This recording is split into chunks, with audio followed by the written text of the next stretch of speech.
Hey, what's up friends? I'm Brian Grubb, LIFTX team rider.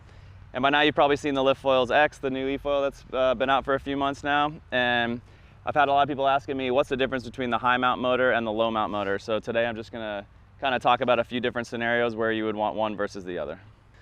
So when you buy your new LIFTX, it's gonna come with the low mount motor. The low mount is just like the other e-foils, but the LIFTX has a smaller diameter motor, so more streamlined, less drag when you let off power. And this is the setup you're going to want to ride when you're first learning how to ride depowered on waves. You're going to have a full range of mast, being able to keep the prop in the water. But when you let off, you're going to be really surprised on how much lack of drag there really is. You don't really feel the motor down there, and you can completely connect waves. You can pump on it. What I like best about it is when I do a downwinder, I can actually ride upwind. I have all this range of the mast to use to get through all the chop, and then I can turn around and ride depowered on the way back. And it's super fast, super smooth. And yeah, it just gives you that range that you're kind of used to from the other e-foils. The other option for the LIFTX board is the high mount motor. So this is an aftermarket mast that you can buy that basically turns your LIFTX into a foil assist board.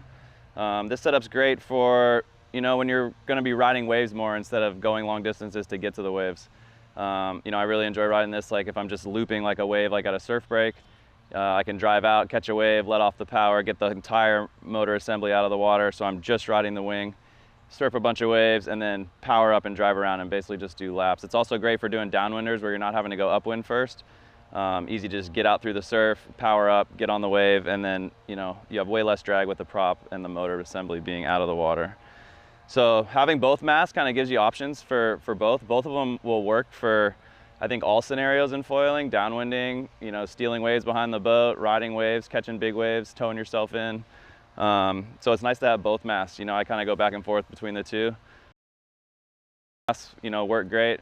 The low mount's really good for, you know, when you're first learning and when you're first getting depowered and stuff, and, you know, being able to go upwind is a huge advantage than doing it on the high mount motor. But yeah, I think both setups are great. And, you know, if you're going to buy a LIFTX, I'd really recommend getting both masts so you have all the options to ride every wave.